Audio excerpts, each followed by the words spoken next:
For the White House's view on the jobs report, I'm very pleased to say on Bloomberg TV and Bloomberg Radio, we're joined by Larry Kudlow, National Economic Council Director. Larry, fantastic to catch up with you, sir. You're looking well. Let's get straight to it. Payrolls looking good. What does that payrolls report mean for the talks that you guys are having on Capitol Hill on the next steps over fiscal policy?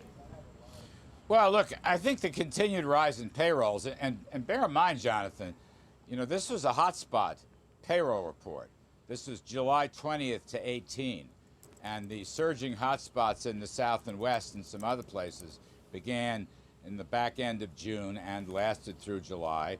You know, there was some pullback of reopenings and so forth, and yet, we still got 1.8 million with a big decline, almost a full percentage point drop in the unemployment rate, which will move to single digits easily in the summer and fall. So I think that's a very key point, just in terms of the economy. Now, how that reacts, how that reflects on the talks are rather stalemated right now. There was a better tone early this week, but through last evening, there hadn't been any breakthroughs. That's unfortunate. However, the president has said several times in the last 48 hours, and I can attest to it because I'm working on it, he's going to use executive orders, administrative discretion, the full powers of the federal government in order to get certain priorities through. For example, a payroll tax cut, which will incentivize work returning to work, and also give a bonus to those stalwarts who stayed on the job. We'd like to reform unemployment. We'd like to put in benefits for reemployment or some kind of business retention credits. We want to make sure the eviction moratorium continues apace. We think the executive branch can do that. We think he has the authority to do that. We are exploring and drafting documents as you and I speak this morning. Okay. And people should take him very, very seriously. If the Democrat side doesn't want to get it done, certain essentials, we will get it done to make sure that folks go back to work, to make sure that kids can go back to school, and to make sure that this V-shaped recovery continues well through this year. Well, Larry, I'll stay away from the V-shaped predictions. Let's stick to policy and what you guys are up to at the moment. For a threat to be credible, we have to test the credibility of that threat. Now, I'm trying to understand, if you can do this, why haven't you done it? If you can do something with executive powers, what are you waiting for? Well, stay tuned. I mean, look, we've been in a negotiation. That has to come first. All I'll say is stay tuned. The president, I'm sure, will be weighing in with his own views as the day goes on. Would you have a deadline, Larry? Is it the end of the day? Are the talks scheduled for today if they're not successful? I need some colour here. Do you have talks scheduled for today on Capitol Hill? I'm sure there will be talks, whether formally or informally. I have no doubt about that. Chief Mark Meadows said the other day, if we didn't get it done by Friday, we may not get it done at all. I think he's just being realistic about that. Secretary Mnuchin is in there pitching away, but, you know, a lot of the other team's asks are just not realistic. They lack common sense, and a lot of it, you know, probably as much as $1 trillion was obligated but unspent through the March CARES Act, so we may be able to repurpose that. So, look, you know, there's a process here. Understood. The process is negotiations, but the president has said with great clarity in the last 2 days, if need be, he is more than happy. Indeed, I think he would like to use executive authority to get things done. Look, we stand for lower taxes and rollback of regulations and fair trade. Sure, Larry, those are our principles. You and I talk about that every month. He is not going to give that back. Okay. Just because of a recalcitrant House of Representatives. Larry, I'm not going to dance around it. Executive authority. Let me ask it again. Executive authority. If you don't have a successful breakthrough by the end of today, are you going to do it or not? Or are we going to carry on having this conversation through to next week? Well, Jonathan, we might, you know, I'm always willing to talk to you if you want to talk next week. I'd love to talk next week. I don't want to second guess what the president's going to do. He's a very good communicator, and you can be assured he will be out and about today and probably tomorrow talking about this. It'll be on his time. I'm not here to announce anything. It's up to him. Well, it's not on our time, is it? And to be fair, it's not on the president's either, Larry, because the real deadline was last week when the enhanced unemployment benefits expired. This self-imposed Friday deadline was about politicians too scared to go home and face the embarrassment of not getting the deal done on Capitol Hill. So we can talk about the scope for compromise now, so let's do that. As far as I understand, the Republicans in the White House has offered $400 per week in enhanced unemployment benefits. Democrats are at $600. They're pushing back. As far as I understand, you're offering $200 billion for state aid. The Democrats want $1 trillion. They're pushing back. The spread right now is still $2 trillion. Where's the scope for compromise, Larry? Well, Jonathan, much as I might like to, I'm really not here this morning to negotiate with you. All right? I'm going to let the negotiators negotiate. Fully understood, but send a message to the American people as to why you guys are going to do the right thing and why you're willing to get something done instead of nothing. Look, the something has to be good. It has to be smart, it has to be efficient, and it has to have job and economic growth incentives. That's the something. And again, the president has a clear set of growth principles, and he is more than willing to help where help is necessary throughout the economy. There's still hardship. Good jobs numbers today. We had a lot of numbers. ISMs are booming. Sure. Inventories are falling. Car sales are surging. That tells you this is a self-sustaining recovery. We want to keep it that way. His message is going to be lower taxes, smart spending, and continued deregulation, as well as fair trade deals. So that's his principles. And we can use a lot of executive authority. As I said, it's being drafted right now. I'm not going to negotiate here. I'm just saying I don't expect to negotiate. I want to understand the balance of risk, Larry. I just want to understand the balance of risk. That's all I want to understand. The balance of risk is one of those amorphous phrases about negotiation. Well, let me put it a better way then. What's the biggest risk for you right now? The risk of not doing enough or the risk of doing too much? Please, let me finish my sentence. I'm just saying, if the Congress does not act, if there's no deal, and right now it doesn't look that great, then the president will take his own actions. The solution here is to come to a pro-growth, common sense, pragmatic compromise. Thus far, that has been elusive. And in that case, the president, who is a great leader and makes good on his promises, will exercise his leadership and all of his executive federal authorities. You can count on that. You can take that to the bank. The one thing you didn't say, though, Larry, was what you guys would do with executive powers on state aid. I've spoken to New York State. They've told me if they don't get the aid, the austerity begins immediately. Now, you're an economist. You've got way more experience than I on Wall Street, going back decades. You know that the federal government is the only one right now that can act counter-cyclically. States do not have that benefit. They do not have that option. And you also know if they don't get that aid, the austerity starts immediately. So as the administration, as the government, we've got to understand what's the federal strategy when the state-level austerity kicks in because we can't find an agreement on state aid. Well, it's hard to say, Jonathan, that the CARES bill and other bills in the last 3-4 months is austerity. I mean, we put out, $3.5 trillion of fiscal assistance in many forms.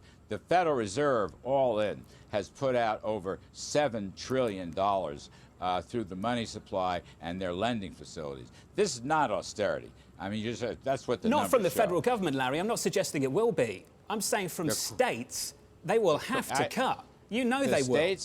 The states, I will say this. Because of the pandemic contraction, the income statements of state and local governments and the federal government have deteriorated.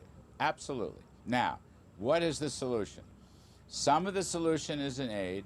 Some of the solution is economic growth, where the revenues will start pouring in and more people go back to work and they pay taxes and so do businesses. We have given the states, through prior deals, literally hundreds and hundreds of billions of dollars. Now, I don't want to second guess. I'm not here to negotiate. We are looking at all of these asks from our friends across the aisle. I know the president is especially interested in making sure there are sufficient resources to get the kids back to school. If we apply the guidelines of distancing and masking and testing and good hygiene, the kids can get back to school. If the schools need more equipment, if there's COVID-related expenses, I think there's a chance the president would be happy to pitch in. But the bill that we have been given from the other team goes way, way, way beyond that, and there's a lot of Democrat asks that simply don't make sense, certainly not in the present context. And so we have to separate that out. It's not so simple to just say there's fiscal austerity in the states. Hundreds and hundreds of billions, trillions of dollars have now passed from federal to states. So let's try to be smart and efficient, and let's target, again, I want to target people getting back to work. I know you do. I want to target kids going back to school. I know you do. I want to target employment incentives, not unemployment incentives. I want to target re-employment incentives. I want to make sure that people do not get evicted from their apartments or their homes. These are things we may be able to do through executive authority because the Congress can't seem to get together for a bipartisan deal. Let's see if it happens. But we will get it done. Growth, schools, jobs, kids. Let me make this real simple. And we will do whatever federal levers we have at our disposal. That is the president's pledge, and you'll hear plenty from him in the coming hours and days. I've sat across from you. I know you're a good man. I know that you want the best for the American people.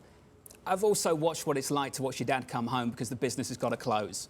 I've watched what happened when the house has to be sold and your family's got to move in with a relative. I know what that feels like, the economic pain that people are going through in this country at the moment. And Larry, what really upsets me, and I think it's borderline embarrassing, is that if this equity market was 20% lower, I think you and I'd have a different conversation, wouldn't we? There'd be much more urgency. And what I don't understand is the lack of urgency right now, Larry. I just don't understand it. If you can do these things to make the lives of people better, why weren't they done yesterday? Jonathan, let me say this. Look, I'm a bleeding heart too, okay? I'm a Jack Kemp bleeding heart conservative on the supply side. You can't measure these things in just dollars spent. I mean, we know this. We know this. You put in $3.5 trillion already. The other team wants another $3 or $4 trillion. Is that the answer? There are other better targeted ways. I want everybody to go back to work. You know, we've created over 9 million jobs. We're clawed back about 40% of the terrible loss from the pandemic. Larry, if you wanted to go and eat with me tonight, we can't even eat inside a restaurant in New York City. Come on. Jonathan, Jonathan, the only ask I have right now is you let me finish my sentence. Of course, by all means, sir. Carry on. You had a little sermonette, and I enjoyed it very much. And I love Larry, respectfully, that wasn't a sermon. That was me being personal. And you understand. Please carry on. There are many other ways to deal with these problems, okay? Throwing money at them is not only the answer. You have to create economic growth incentives. But look, we are willing to spend money. I mean, that's not the point. The president himself has endorsed another round of direct mail checks. He has endorsed that. He has also endorsed continued unemployment assistance. The question is, what is the overall policy to make sure that it makes sense that there are incentives to go back to work? Yeah. And we have a very full-fledged plan to do exactly that. We want to reward people and the businesses they work for to go back to work. We will extend the PPP. That is part of our package. Again, I'm not going to negotiate, but that's in our mix. We have retention credits for new jobs. We have benefits for reemployment. We want to cut the payroll tax, which would give existing workers a tremendous boost in income. I think even in 5 months, it would still be $1,200 a year or more, all right? People who are not working can go back to work and realize their after-tax wage is higher than the unemployment.